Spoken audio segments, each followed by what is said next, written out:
السلام علیکم ویور گرینڈرن کے ساتھ میں آپ کا ہوسٹ عمر نواز۔ ناظرین، تحریک انصاف کے انٹرا پارٹی انتخابات جس کے اوپر پچھلے 2-3 دن سے گفتگو ہو رہی تھی، اور کچھ لوگوں کا خیال تھا کہ یہ انتخابات ہوں گے، کچھ کا یہ خیال تھا کہ یہ انتخابات نہیں ہوں گے۔ اب انتخابات کا جو مرحلہ تھا وہ تو کمپلیٹ ہو چکا ہے، آگے انتخابات کے حوالے سے کیا ہوگا؟ کیا انتخابات کو جو الیکشن کمیشن ہے وہ اس کو قبول کرے گا، یا جو پہلے انہوں نے ان کے جو انتخابات تھے اس کو کالعدم قرار دیا اور کہا کہ آپ کو بلے کا نشان نہیں ملے گا اور پارٹی کو کالعدم قرار دیا جائے گا، آپ دوبارہ الیکشن نہیں کرواتے؟ اب الیکشن مکمل ہو چکے ہیں، الیکشنز کے اوپر اب سوالات اٹھائے جائیں گے کہ کیا یہ الیکشن صاف اور شفاف تھے؟ یہ الیکشن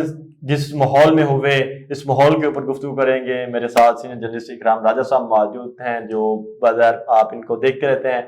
پارلیمنٹ کے اندر اور سپریم کورٹ، ایوان اقتدار کی جو راہداریاں ہیں، اکثر وہاں سے ان کے آپ تجزیے بھی سنتے ہیں۔ راجہ صاحب بہت شکریہ۔ Thank you G. الیکشن، کیا جو الیکشن کمیشن ہے وہ تحریک انصاف کے الیکشن کو قبول کرے گا؟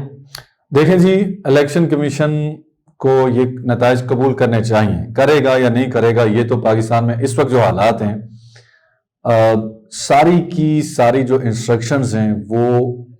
ایک ہی جگہ سے آ رہی ہیں، اور اس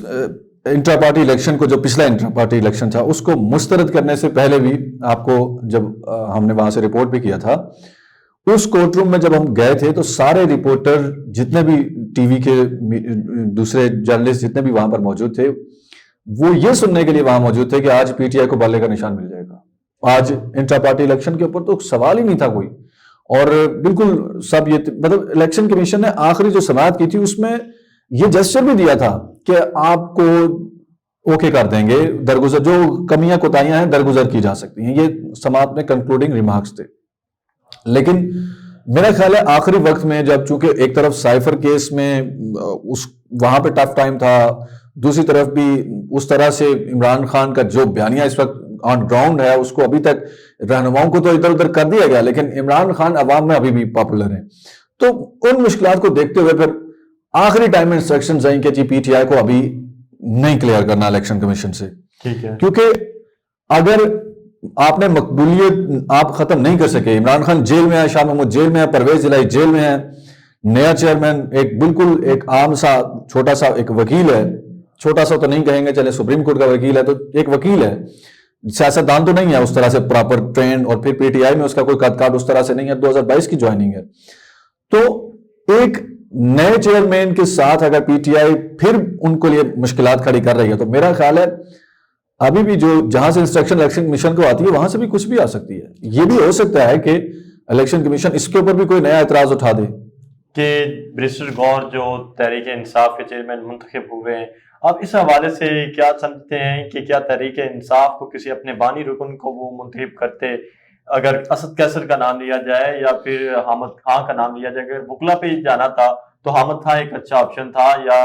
کے پی کے سے جانا تھا تو اسد کیسر ایک اچھا آپشن تھا، اگر آپ نے کوئی کمزور بندہ ہی اٹھانا تھا تو اسد کیسر جیسا اٹھا لیا جاتا؟ کیا کہیں گے اس حوالے سے؟ یہ بالکل آپ کی بات ٹھیک ہے، میں بھی کچھ اسی طرح کے رکھتا ہوں ویوز۔ حامد خان کی جہاں تک بات ہے تو میں نے اس بارے میں کچھ لوگوں سے بات چیت بھی کی، جب تب یہ اناؤنس نہیں ہوا تھا کہ چیئرمین کون بنے گا، میں اس وقت میں تو اس موڈ میں تھا کہ حامد خان کی خبر بنا ہی لیں ہم، کیونکہ ہم پہلے سے عموماً سٹائل ہوتا ہے کہ لوگ پہلے سے خبر کے اوپر ورک کرتے ہیں۔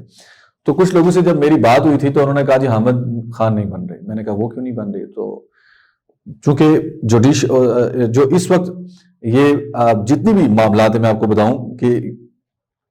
عدالت میں کیا ہو رہا ہے، عمران خان کے مقدمات کی پروسیڈنگز کیسے ہو رہی ہیں، عمران خان کے کون سے کیس کو کون سا وکیل لڑے گا، عمران خان کے کون سے مقدمے میں ہم نے حاضری لگانی ہے، کون سے میں نہیں لگانی، عمران خان کے جو لائرز ہیں ان کو کیا بولنا ہے کیا نہیں بولنا، کس طرح ڈیفینڈ کرنا ہے، یہ سب کچھ حامد خان اس وقت لیڈ کر رہے ہیں۔ یہ میں آپ کو بتا رہا ہوں، کور کمیٹی جو جس کو لکھا آتا ہے پریس ریلیز آتی ہے، کور کمیٹی کا جو ہیڈ ہوتا ہے وہاں پہ وہ حامد خان ہے، تو بیک گراؤنڈ میں حامد خان اس وقت کور کمیٹی اور پی ٹی آئی کے معاملات کو جو لیگل فرنٹ کے اوپر درپیش ہیں وہ بھرپور طریقے سے اس کو لیڈ کر رہے ہیں۔ جب ان سے یہ پوچھا گیا کہ کیوں نہ آپ کو چیئرمین کی جگہ، کیونکہ آپ کے اوپر ٹرسٹ بھی ہے، اتنی بڑی ذمہ داری آپ کو دی ہوئی ہے کہ ساری کور کمیٹی کے معاملات آپ دیکھ رہے ہیں، تو یہ مجھے پتا چلا کہ جو حامد خان صاحب ہیں وہ کوئی اتنے اس بارے میں زیادہ نہیں تھے. مطلب ایک ہوتا ہے نا کہ جس طرح سے باقی لوگ اپنے آپ کو کینڈیڈیٹ کے طور پہ پیش کرتے ہیں, انہوں نے کہا جی میں ایک وکیل ہوں اور میں سمجھتا ہوں کہ میں جو اس وقت کر رہا ہوں مجھے یہی کرنا ہے, اور اگر عمران خان کہیں گے تو پھر کنسیڈر کیا جا سکتا ہے, ادروائز کوئی میرا خود کو ایسا کوئی مائنڈ نہیں ہے کہ میں کوئی کینڈیڈیٹ بن کے سامنے آؤں. راجہ صاحب, عمران خان کا سننے میں آیا تھا کہ عمران خان کا بھی کوئی ایسا موڈ نہیں تھا کہ وہ حامد خان کو بلائیں اور حامد خان کو کہیں کہ جی آپ پارٹی کو دیکھیں, اور انہوں نے بھی اپنے اچھا اگر وکلا کو یہ بنانا تھا تو ایک ایسا وکیل بھی ہمارے ذہن میں آتا ہے کہ عمران خان کی جو لڑائی ہے اس وقت وہ زرداری اور نواز فیملی کے خلاف ہے, وہ اپنے آپ کو ان کو ایک دشمن اپنا سمجھتے ہیں. تو ایک جس بندے نے نواز شریف کو ڈسکوالیفائی کروایا اس کا نام ہے نعیم بخاری. نعیم بخاری نہیں آپ نظر آ رہا ہے, اس کی کیا وجوہات ہیں؟ نعیم بخاری صاحب ہائی کورٹ اسلام آباد ہائی کورٹ میں آتے ہیں آج کل بھی, اور وہ ایسے جیسے وہ کیپ پہن کے چشمہ پہن کے آتے ہیں کہ تاکہ کوئی میڈیا والا پہچان بھی نہ لے. اور اگر ان کی نظر نہ آنے کی کہیں وجہ دیکھیں, پی ٹی آئی میں اس وقت جو گروپس ہیں مختلف, وکلا میں بھی, یہ میں آپ کو بتا رہا ہوں کہ وکلا بظاہر تو یہ سارے آپ کو نظر آ رہے تھے پی ٹی آئی کو ڈیفینڈ کرتے نظر آ رہے تھے, عمران خان کے حق میں بات کرتے, مگر ان میں بھی دھڑے بندیاں ہیں. اور نعیم جو اس وقت جو دھڑا ہے جس کا اپر اینڈ ہے, نعیم بخاری ان کو نہیں پسند کرتے اور ان کے ساتھ نہیں چل سکتے. اور نعیم بخاری جو ہیں وہ شاید آپ نہیں بہتر سمجھتے کہ جو اس وقت اسٹیبلشمنٹ ہے وہ پچھلی اسٹیبلشمنٹ کے ساتھ کا, جب عمران خان کھڑا تھا, نعیم بخاری جب عمران خان کے ساتھ تھے تو اس وقت اسٹیبلشمنٹ بھی عمران خان کے ساتھ تھی, تو نعیم بخاری بھی ان کے ساتھ تھے. مجھے لگتا ہے کہ نعیم بخاری عمران خان سے زیادہ اسٹیبلشمنٹ کو بھی ویٹیج دے رہے ہیں, اور وہ سمجھتے ہیں کہ چونکہ اس وقت اسٹیبلشمنٹ عمران خان کے خلاف ہے تو میں کوئی لیگل فرنٹ پہ اوپر, اس کے باوجود کہ وکیلوں کو تو اسپیس اسٹیبلشمنٹ دے رہی ہے. شیر افضل مروت آئے روز اسلام آباد میں وہ ایسی باتیں کر جاتے ہیں کہ جو سیاست دان کرے تو اس کو اٹھا لیا جاتا ہے, لیکن شیر افضل کو نہیں اٹھایا جاتا. تو اس کا مطلب نعیم بخاری بھی کرے تو اس کو کوئی نہیں چھیڑے گا, مگر نعیم بخاری نہیں اس طرح سے. اور باقی کچھ وکلا سے اب اس کے ہیں معاملات بھی ہیں, دھڑے ہیں وکلا کے بھی. کیا یہ الیکشن ایکسیپٹ کیے جائیں گے جیسے کہ کبھی فارن فنڈنگ کا کیس کھول لیا جاتا تھا, تحریک انصاف کے جو انٹرا پارٹی الیکشن تھے اس کے اوپر جو الیکشن کمیشن نے جو سب کچھ کیا, اب اس کیا کوئی سوال اٹھایا جا سکتا ہے کہ آپ نے یہ شفاف نہیں کروایا یا کچھ اور نہیں کیا؟ اس حوالے سے آپ کیا کہیں گے؟ سب سے زیادہ جو سوال اٹھایا جا سکتا تھا وہ ایک تو کئی لوگ یہ پوچھ بھی رہے ہیں کہ یہ الیکشن ہوا کہاں ہے. ٹھیک ہے, اور میرا خیال ہے کہ الیکشن میں یہ الیکشن کمیشن کو یہ جو انٹرا پارٹی ہوا الیکشن ہوا اس میں الیکشن کمیشن کو آن بورڈ لیا بھی گیا. اور میں یہ آپ سے خبر شیئر کر رہا ہوں کہ اسلام آباد میں انٹرا پارٹی الیکشن ہونا تھا, لیکن آج کل ملک میں جو حالات ہیں, وہاں پہ جو پارٹی سیکریٹریٹ ہے پی ٹی آئی کا, وہاں پہ تو آج کل جرنلسٹ بھی نہیں جاتے کہ کہیں کوئی ہمیں ہی نہ نوٹ کر رہا ہو, اور کوئی اس طرف جاتا ہی نہیں ہے. اس سیکریٹریٹ کو آپ سمجھ لیں کہ وہ بیابان ہے.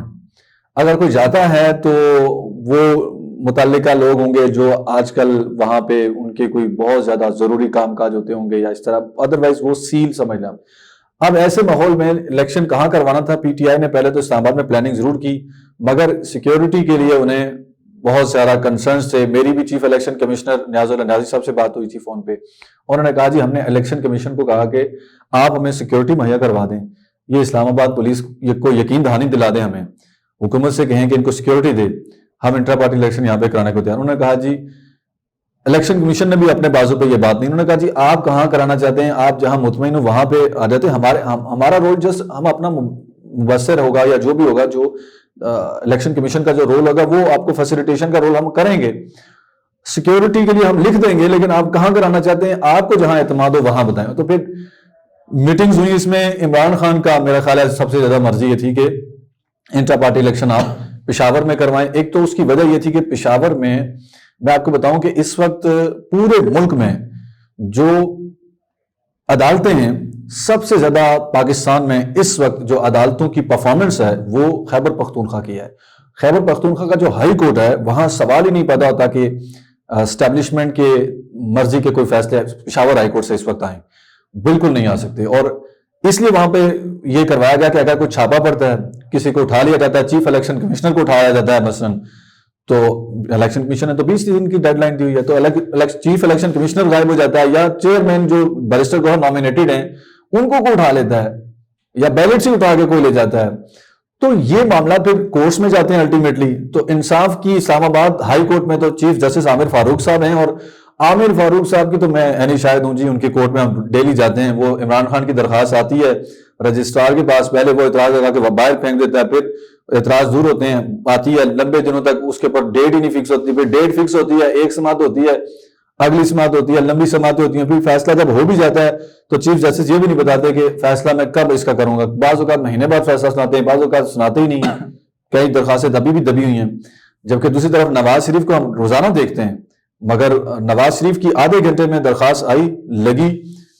2 گھنٹے بعد اس کی سماعت ہو کے فنش. نیب کو ابھی بینچ نے بلایا ہی نہیں, نیب وہاں پہ بیٹھا ہوا تھا. تو اسلام آباد ہائی کورٹ کے اوپر اعتماد نہیں ہے. اسلام آباد ہائی کورٹ میں آپ کو بتاؤں کہ 3 سے 4 درخواستیں پی ٹی آئی دے چکی ہے کہ چیف جسٹس عامر فاروق صاحب برائے مہربانی سارے کیسز آپ ہمارے نہ سنیں, آپ دوسرے بینچوں کو بھی دے دیا کریں, آپ خود سے نہ. اور انہوں نے واضح طور پر کہا ہے کہ ہمیں آپ کے اوپر اعتماد نہیں ہے, آپ باعث جج ہیں. دیٹ از وائی پشاور میں انتخاب کیا گیا. اچھا, آخر میں یہ بتائیے گا کہ اب کوئی نیا اکبر ایس بابر بنے گا, یا اکبر ایس بابر کہیں استعمال بھی ہو سکتا ہے؟ میں نے جو کہا نا کہ جو الیکشن کمیشن ہے وہ ابھی بھی, آپ نے سوال کیا کہ کیا اب یہ انٹرا پارٹی الیکشن اٹس ہو کہ الیکشن کمیشن بلے کا نشان دے کے فارغ کر دے گا, سب کچھ ٹھیک ہو گیا. میں نے کہا ابھی بھی انسٹرکشنز پیچھے سے آ سکتی ہیں. اس تمام تر ایپیسوڈ میں اکبر ایس بابر کا رول بہت امپورٹنٹ ہے. اکبر ایس بابر نے جو بحریہ ٹاؤن کا کیس ہے سپریم کورٹ میں جو لگا ہوا ہے, سوری فیض آباد دھرنے کا کیس, اس میں بھی وہ روزانہ کورٹ روم میں آتے تھے. ایک دن ہم نے ان سے پوچھا کہ جی آپ یہاں پہ خیر ہے فیض آباد دھرنے کیس میں آپ ایکٹیو, انہوں نے کہا جی یہاں پہ دیکھیں ٹی ایل پی کو جو فنڈنگ ہوئی تھی اس فنڈنگ کا کیس الیکشن کمیشن میں ہے, اور الیکشن کمیشن اس کا فیصلہ نہیں کر رہا. اب سپریم کورٹ نے ٹی ایل پی کی فنڈنگ جو تھی, جو کہ بیسکلی پیچھے کی تھی, تو وہ اس کے اوپر فیصلہ کرنا ہے الیکشن کمیشن نے. اسی طرح جو پی ٹی آئی کی فنڈنگ کیس ہے, وہ اکبر ایس بابر اس سارے معاملے کو جوڑتے ہیں پی ٹی آئی کی فنڈنگ سے. وہ کہتے ہیں پی ٹی آئی کی فنڈنگ بھی باہر سے ہوئی تھی, غیر قانونی فنڈنگ ہوئی تھی, اور پھر اس کے اوپر الیکشن کمیشن کو فیصلہ کرنا چاہیے, اور الیکشن کمیشن نے اس کے اوپر فیصلہ دیا بھی تھا پارٹی فنڈنگ کے اوپر, اس کے احساس منجمد کر دیے, دوسرا تیسرا سزائیں ہوئی. بٹ اکبر ایس بابر اب یہ لیٹسٹ جو کر رہے ہیں وہ اس تمام تر جو یہ جو انٹر پارٹی الیکشن ہوئے ہیں اس میں خود کو ظاہر کر رہے ہیں کہ میں پی ٹی آئی سے ہوں. آپ ان سے سوال کریں وہ کہیں گے جی میں تو پی ٹی آئی سے ہوں. وہ کہتے ہیں کہ عمران خان نے یا پارٹی نے مجھے غیر آئینی طور پہ پارٹی سے نکالا ہے, میں پارٹی سے نہیں نکلا ہوں, میں پارٹی کا حصہ ہوں. انٹر پارٹی الیکشن میں ہو سکتا ہے کہ آنے والے دنوں میں آپ دیکھیں کہ اکبر ایس بابر صاحب ہو سکتا ہے کہ یہ پیر کوئی وہ پہنچ جائیں الیکشن کمیشن کے کہ انٹر پارٹی الیکشن غلط ہوئے ہیں, ہم پی ٹی آئی سے ہیں, ہمیں تو کسی نے ووٹ بھی نہیں ڈالنے دیا, ہمیں تو کسی نے بتایا ہی نہیں. انٹر پارٹی الیکشن میں پارٹی ورکرز یا رہنماؤں کو اعتماد میں لینا ضروری ہوتا ہے, تو کہاں ہے انٹر پارٹی الیکشن, ہمیں یہ بھی نہیں پتا ہوئے کہاں ہے, ہمیں تو خفیہ. تو اس طرح کی چیزیں بھی آ سکتی ہیں. صاحب بہت شکریہ. جی ناظرین, آپ نے گفتگو سنی, امید ہے کہ آپ کو گفتگو پسند آئی ہوگی. ہمیں دیجیے اجازت, اللہ حافظ.